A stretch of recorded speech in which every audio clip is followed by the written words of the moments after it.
Close your eyes and take a deep breath. You are home now, and the world outside can wait. Everything is done. Just be here in the quiet.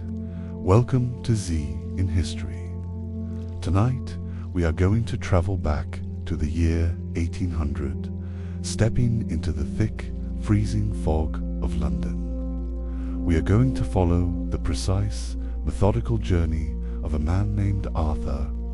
Arthur is a professional thief, but he is not a man of violence, speed, or chaos. He is a man of logic, extreme patience, and mechanics. Before he learned how to quietly enter the wealthy, heavily guarded manor houses of the city, Arthur spent his youth working over the blazing, roaring fires of a blacksmith's forge. His hands are large, heavily calloused, and covered in old, faded white scars from flying sparks and hot steel. Because of this harsh background, Arthur possesses a profound, intimate understanding of how metal behaves, how iron bends under pressure, and exactly where physical weaknesses lay hidden inside heavy locks and iron gates. In our modern world, theft is often an invisible, entirely digital crime. Modern thieves sit in comfortable chairs behind glowing glass screens, typing complex codes to bypass electronic firewalls and transfer invisible money across international borders in a fraction of a second. They never touch the physical wealth, and they never have to leave the safety of their rooms. But in the year 1800, wealth was entirely physical. It was made of heavy gold coins, thick paper bonds, and solid silver bars, all locked away inside massive blocks of iron and oak. Defeating security required immense physical labor, a deep understanding of mechanical advantage, and the courage to step into the absolute, unforgiving darkness of the night. Tonight, you will experience every slow, calculated step of Arthur's operation alongside his young, eager apprentice, Thomas. The journey will take us through several distinct, highly physical challenges. First, we will navigate the twisting, dangerous currents of the River Thames in a small wooden rowboat, using the dark, freezing water as a secret highway to completely bypass the city's loud, lantern-carrying night watchmen. We will arrive at a massive merchant estate and defeat a towering iron perimeter gate using nothing but a thin copper slip and the simple laws of mechanical leverage. We will encounter a massive, aggressive guard dog pacing in the cobblestone courtyard, and watch as Arthur neutralizes this living, biological alarm system using a piece of roasted beef treated with a powerful apothecary sedative once inside the outer perimeter. We will learn how to lift heavy, swollen wooden windows without making a single sound. We will stand in the pitch-black hallway of the sleeping manor house, relying entirely on a tin dark lantern that holds a single, carefully managed candle flame. We will watch Arthur use his scarred blacksmith hands to map the hidden internal walls of an ancient warded lock, picking the complex mechanism with iron wires he forged himself. When we finally reach the master's study, we will not find an easy prize. We will find a massive iron strongbox, far too heavy to carry safely down the squeaking wooden stairs of the house. We will watch Arthur solve this final mechanical puzzle by muffling the iron in thick wool blankets and using a complex block and tackle pulley system to lower the safe out of a second-story window. Finally, we will row back against the heavy river tide to deliver the prize to an underground fence, melting the evidence in a blazing furnace before the sun rises. This is not a story of sudden shocks or fast, panicked action. It is a story of slow, calculated problem-solving in a world lit only by fire. Close your eyes, let go of the modern world, and prepare to step into the foggy, mechanical darkness of the 19th century. Arthur sat at the small, scarred wooden table in the corner of his cramped room deep within the London Rookery, the notorious slum where the city's poorest residents lived, stacked on top of one another. The air in the room was thick with the damp chill of the evening, but Arthur paid it no mind as he focused entirely on the tools spread out before him. His hands were large and heavily calloused, the knuckles thick and covered in old, faded white scars from his youth spent working over the blazing fires of a blacksmith's forge. Those years of hammering red-hot iron against a heavy steel anvil had given him a profound, intimate understanding of how metal behaved, how it bent under pressure, and exactly where its weaknesses lay. He understood the internal tension of steel springs and the brittle nature of cheap iron casting. Today, our tools and security devices are mass-produced by machines in perfectly sterile factories, stamped out by the millions with absolute laser precision. But in the year 1800, every single lock, key, and tool was forged by human hands, carrying the unique marks and subtle flaws of the man who made it. Arthur had crafted his own lockpicking wires, heating them in a small coal fire and bending them over a miniature anvil until they were perfect extensions of his own fingers. He picked up his dark lantern, a heavy cylinder of tin that smelled faintly of hot oil. He checked the sliding metal door on the front, moving it back and forth along its greased track to ensure it would not squeak when he needed to hide the light quickly. He trimmed the wick of the thick tallow candle inside, making sure it would burn slowly and evenly without producing a column of dark smoke that could give away their position. Thomas, his young apprentice, watched quietly from the doorway, his eyes following the older man's precise movements. Thomas was quick and light on his feet, but he lacked the deep, methodical patience of his mentor.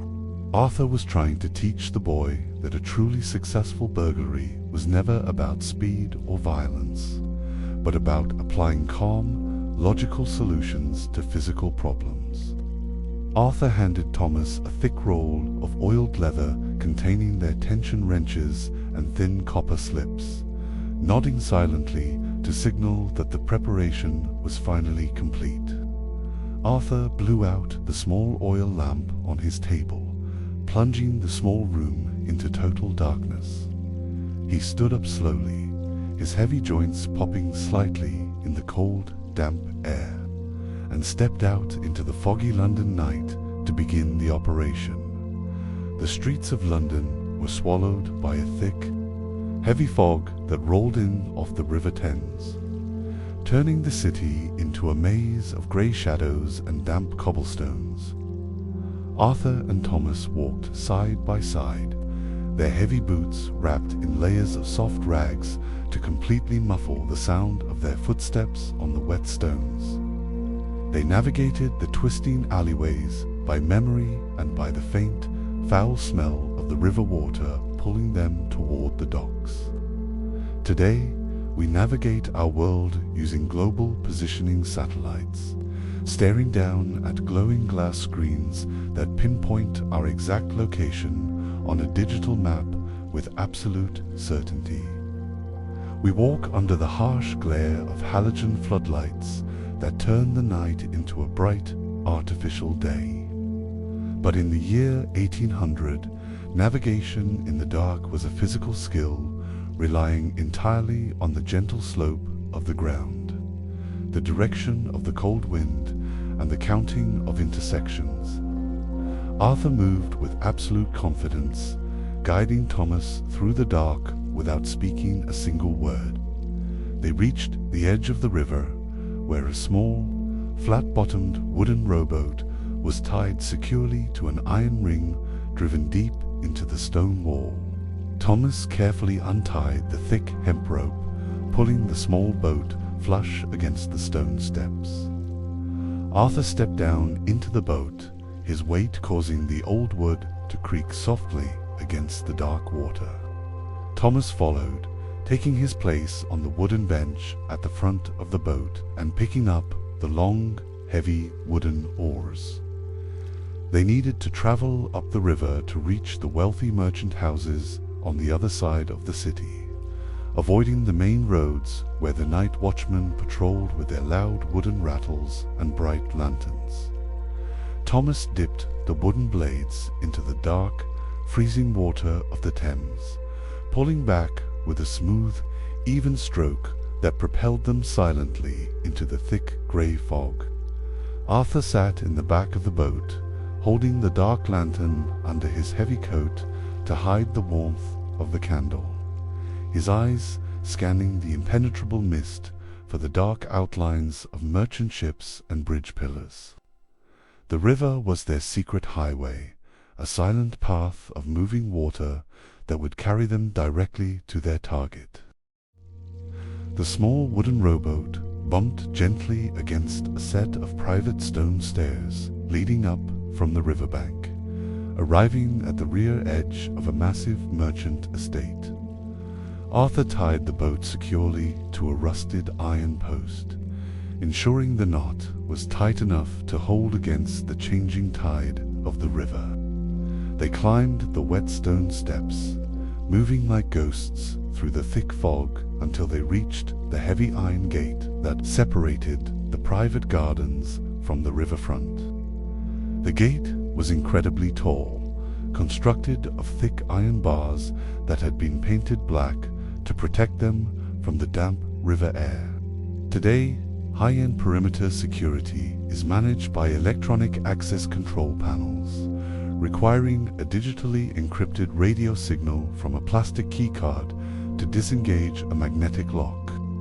In the year 1800, perimeter security was simply a matter of massive physical weight and heavy iron gravity. The gate was held shut by a massive drop latch on the inside, a thick bar of iron that rested heavily in a solid metal bracket. There was no keyhole on the outside, only the smooth, cold iron of the bars. Arthur leaned close to the gate, inspecting the gap between the heavy iron frame and the stone pillar. He reached into his deep coat pocket and pulled out a long, flat piece of polished copper, roughly the shape of a wide knife blade. He slid the copper blade horizontally through the narrow gap, angling it upwards until he felt the metal make contact with the underside of the heavy iron droplet. This was a problem of mechanical leverage, pure and simple. Arthur gripped the end of the copper blade with both hands, pressing his boots firmly against the stone ground for stability. He pushed upward, using the frame of the gate as a fulcrum to slowly lift the heavy iron latch out of its bracket. The metal groaned softly, the sound muffled by the thick, damp fog surrounding them. Arthur held his breath, applying steady, even pressure until he felt the latch completely clear the heavy bracket. He pushed the gate inward with his shoulder, allowing it to swing open just wide enough for Thomas to slip through into the garden. Arthur followed closely behind, gently lowering the heavy iron latch back into place so the gate appeared completely undisturbed. The outer perimeter had been logically defeated, and they were finally inside the grounds. They moved silently through the manicured gardens, their rag-wrapped boots making absolutely no sound on the soft, wet grass. The massive brick manor house loomed ahead of them in the fog, its dark windows staring blindly out over the river. As they approached the rear courtyard, Arthur suddenly stopped, throwing his arm out to halt Thomas in his tracks. From the shadows near the kitchen doors, they heard the low, deep rumble of a large guard dog taking a slow breath.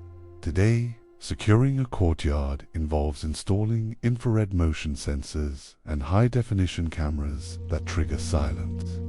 Digital alarms the moment an invisible line is crossed.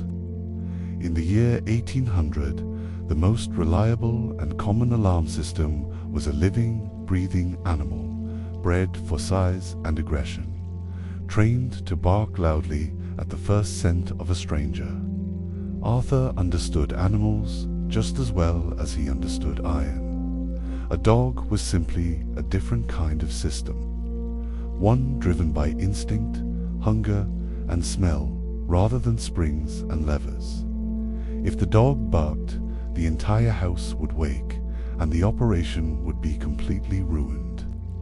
Arthur reached into a small, oiled canvas pouch tied to his belt, pulling out a thick chunk of roasted beef. But this was not ordinary meat. Arthur had spent the afternoon preparing it, soaking the beef in a strong, sweet-smelling tincture of valerian root and a heavy dose of poppy syrup, a common medicinal sedative available at any local apothecary.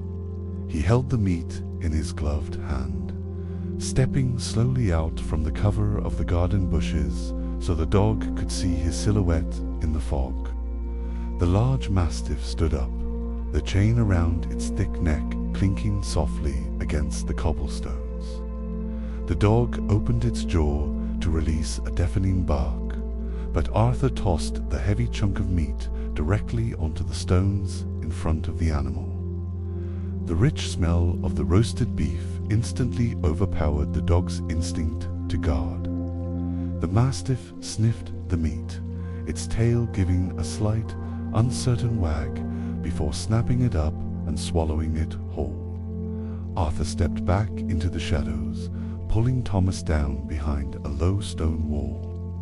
They waited in absolute silence for several long minutes, listening to the dog pacing back and forth in the courtyard.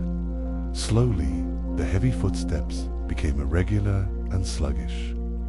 The poppy syrup was taking effect, shutting down the biological alarm system from the inside. With a heavy sigh, the large dog collapsed back onto the cold stones, falling into a deep, drug-induced sleep. The courtyard was clear, with the guard dog sleeping peacefully on the cobblestones. Arthur and Thomas crossed the open courtyard and approached the rear wall of the manor house. Arthur inspected the row of tall, narrow windows that lined the ground floor, looking for the weakest point of entry. The windows were framed in thick, dark wood, divided into small rectangular panes of glass, held together by thin strips of lead. Today, ground floor windows are wired with delicate electronic sensors that trigger loud, piercing sirens the moment the glass vibrates or the frame is lifted even a fraction of an inch. In the year 1800, a window was just a heavy piece of wood resting in a vertical track, held shut by a simple pivoting iron latch on the inside. Security relied entirely on the friction of the wood and the laziness of the servants who often forgot to lock them properly. Arthur found a window near the kitchen that looked slightly uneven in its frame. He reached into his coat pocket and pulled out his thin, flexible copper blade once again. He pressed his face close to the cold glass, looking for the small horizontal gap where the upper and lower wooden frames met in the middle. He slid the thin copper blade firmly into the narrow crack, angling it upward until he felt the tip hit the underside of the iron latch. He pushed up slowly, feeling the metal of the latch resisting his blade.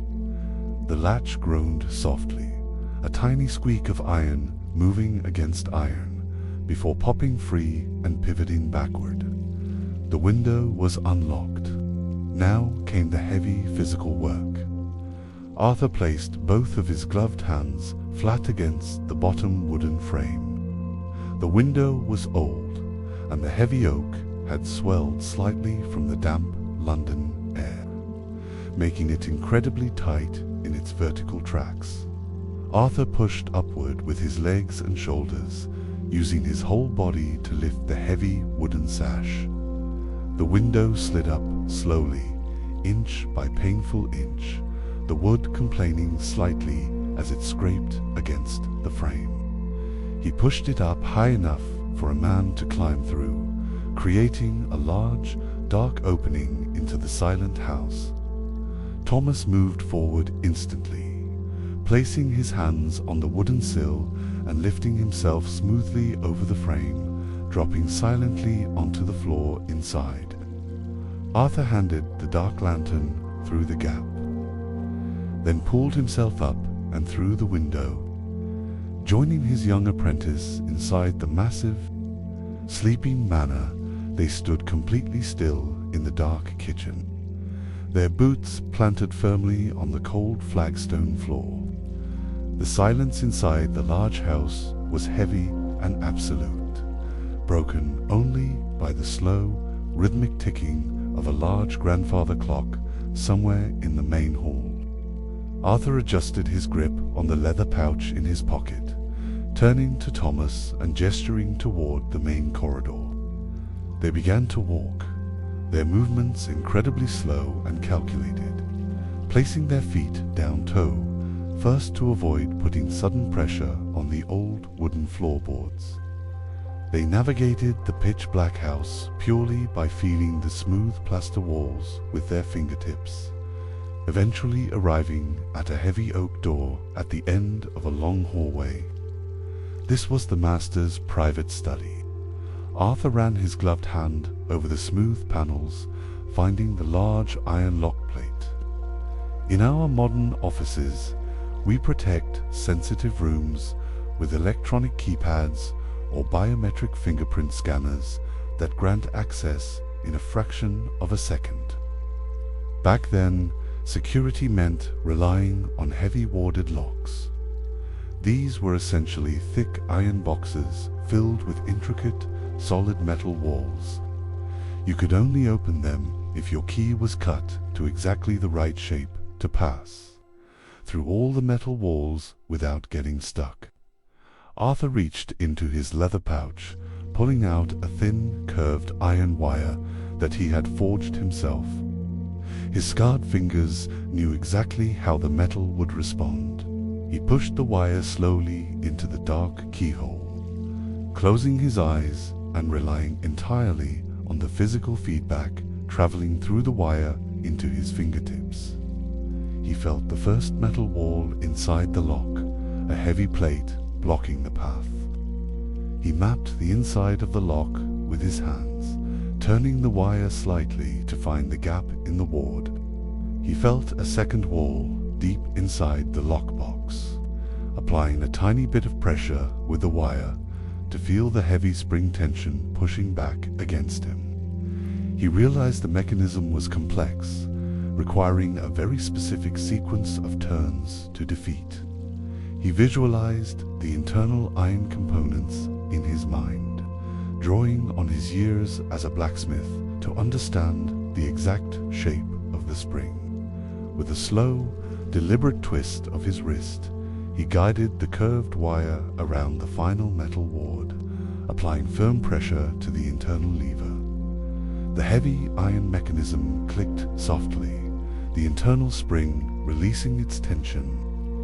The door was unlocked, defeated by a simple piece of bent wire and decades of mechanical knowledge.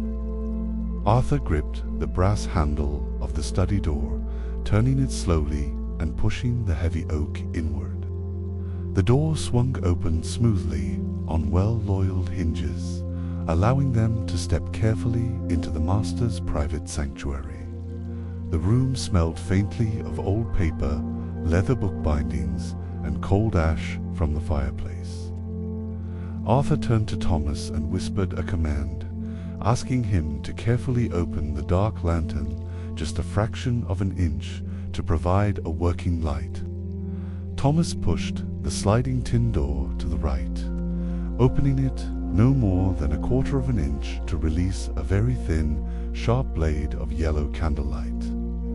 The beam swept slowly across the room, illuminating the edges of a massive wooden desk, a leather chair, and finally coming to rest on their target sitting heavily in the corner. It was a massive iron strongbox, bolted securely to a heavy wooden pallet on the floor. Today, thieves target digital wealth, hacking into remote servers across the globe to transfer invisible numbers between bank accounts in a matter of seconds.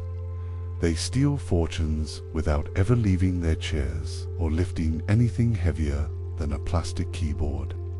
In the year 1800, wealth was entirely physical. It was made of heavy gold coins, silver bars, and thick paper bonds, all locked inside massive blocks of solid iron. Arthur walked over to the strongbox, running his hands over the cold metal exterior. He inspected the lock mechanism, quickly realizing that it was a highly complex, multi-levered system designed to trap lock-picking tools. It would take him hours to pick it safely in the dark, time they simply did not have before the sun began to rise. He looked back at Thomas, making a swift, logical decision. They were not going to open the box here. They were going to take the entire strongbox with them. Arthur reached deep into his coat, pulling out 2 thick, heavy wool blankets he had brought for exactly this scenario. He handed one to Thomas, explaining in a low whisper that the heavy iron box would scrape loudly against the wooden floors and stone steps if they tried to move it bare. They unfolded the thick wool blankets, laying them flat on the floor next to the safe. They gripped the heavy iron handles on the sides of the strongbox, bracing their legs and lifting together with all their strength. They shifted the massive weight onto the center of the wool blankets, immediately wrapping the thick fabric tightly around the cold iron, turning the loud, dangerous metal box into a completely muffled, silent package ready for transport. The strongbox was wrapped securely in the thick wool blankets. But it was incredibly heavy, weighing over 100 pounds of solid iron and whatever coins were hidden inside. Carrying it down the grand wooden staircase of the manor house was entirely out of the question. The sheer weight of the box combined with their own bodies would undoubtedly cause the old wooden stairs to crack and groan, loudly enough to wake the entire household. Arthur had anticipated this mechanical problem. He walked over to the large, tall window in the study that overlooked the dark alley running along the side of the property. He lifted the wooden sash, opening the window wide to let the cold, foggy air rush into the room. Today, moving heavy objects in a building involves pressing a button to summon an electric elevator powered by hidden industrial motors. In the year 1800, moving massive weight required an understanding of ropes, friction, and human mechanical advantage. Arthur reached into his leather pouch and pulled out a small, heavy iron pulley block and a long coil of thick braided hemp rope. He secured the iron pulley to a solid oak beam running across the top of the window frame, tying a complex load-bearing knot he had learned years ago working on the London docks. He fed the thick hemp rope through the iron wheel of the pulley, tossing one end down into the dark alley below. He and Thomas dragged the heavy, wool-wrapped strongbox over to the open window. Arthur tied the other end of the rope securely around the massive package, ensuring the knot would not slip under the extreme tension. He instructed Thomas to climb out the window and climb down the thick ivy trellis on the brick wall to reach the alley below. Once Thomas was safely on the ground, holding the loose end of the rope, Arthur carefully pushed the heavy strongbox over the edge of the wooden windowsill. The massive weight instantly pulled the rope tight, the iron pulley squeaking softly under the sudden strain. Arthur gripped the rope tightly from the inside, slowly releasing the tension hand over hand.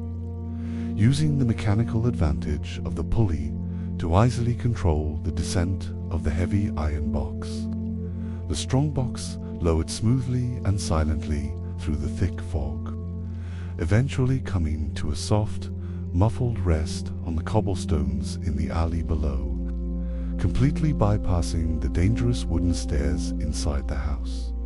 Arthur untied the iron pulley from the window frame, pulling the thick hemp rope back up and closing the heavy wooden sash to seal the study exactly as they had found it. He quickly climbed down the ivy trellis, dropping softly into the alley next to Thomas and the heavy strongbox. They gripped the thick wool blankets, lifting the massive weight between them, and began the slow, exhausting walk back through the dark gardens toward the riverfront. Their muscles burned under the strain of the solid iron, but they moved with a steady, synchronized rhythm, their rag-wrapped boots making absolutely no sound on the wet grass. They reached the stone stairs leading down to the river, carrying the heavy strongbox down to the small wooden rowboat waiting patiently in the fog. Today, a getaway after a major theft involves jumping into a high-powered automobile and speeding down a paved highway, relying on combustion engines and sheer velocity to escape the authorities. In the year 1800, escaping required pure, grueling human muscle power and a deep understanding of the natural environment. They lowered the heavy strongbox carefully into the center of the small rowboat, ensuring the weight was perfectly balanced so the boat would not tip in the dark water. Arthur untied the mooring rope, pushing them away from the stone stairs and back out into the thick, grey mist of the Thames. Thomas took his place at the oars, dipping the wooden blades into the freezing water. The tide had shifted while they were inside the manor, and the river was now pulling strongly toward the sea. They needed to row upriver to reach their safe house, meaning they had to fight against the massive, invisible current of the Thames. Arthur sat in the back of the boat, helping to pull the heavy wooden oars, their backs straining and their breathing heavy in the cold, damp air. It was a brutal, purely physical escape. They rowed in total silence, hidden completely by the thick fog and the absolute darkness of the night. Slipping past the massive hulls of sleeping merchant ships and avoiding the bright lanterns of the river police, the physical exhaustion was overwhelming, but the steady, rhythmic splash of the wooden oars against the water was a comforting sound, signaling that the hardest part of the operation was behind them, and the dark river was carrying them away to safety. The sky above the River Thames was just beginning to turn a pale, bruised shade of purple as the sun threatened to rise through the thick London fog. Arthur and Thomas tied their small rowboat to a rotting wooden pier deep in the heart of the city's industrial district, far away from the wealthy merchant estates. They hauled the heavy, wool-wrapped strongbox up the slippery wooden ladders, carrying it through a maze of narrow, winding alleys that smelled of old fish and burning coal. They arrived at the heavy iron door of a basement workshop, an underground location run by an old silversmith who worked entirely outside the boundaries of the law. Today, criminals launder stolen digital funds through complex networks of international shell companies and encrypted cryptocurrency wallets, hiding their wealth behind layers of invisible code. In the year 1800, converting stolen property into usable cash was a deeply physical transaction known as fencing. You had to physically hand over a heavy, identifiable object to a man with a melting furnace, who would immediately destroy the evidence in a pool of liquid fire and hand you back a handful of untraceable silver coins. Arthur knocked on the heavy iron door in a specific, rhythmic pattern. The door swung open, revealing the bright, harsh orange glow of a blacksmith's forge burning in the basement. The old fence stood in his leather apron, looking down at the heavy strongbox resting on the floor. Without a single word spoken between them, the old man handed Arthur a heavy leather pouch filled with solid silver shillings. The physical transaction was complete. The system had worked perfectly from start to finish. Arthur and Thomas turned away from the blazing heat of the forge, walking back out into the cold, damp morning air. They divided the heavy silver coins between their deep pockets, the metal clinking softly as they walked the final stretch back to the cramped, dark room in the rookery. The physical labor of the night was finally over. The mechanical puzzles had been solved, the heavy iron had been moved, and the reward had been secured. Arthur sat down heavily on his small wooden chair, pulling off his thick leather gloves to reveal his scarred, calloused hands. He closed his eyes, listening to the quiet breathing of his young apprentice in the corner of the room. The world outside the slum was just beginning to wake up, but for the two methodical thieves in the dark, the work was done. It was finally time to rest, to let the heavy exhaustion pull them down into a deep, dreamless sleep.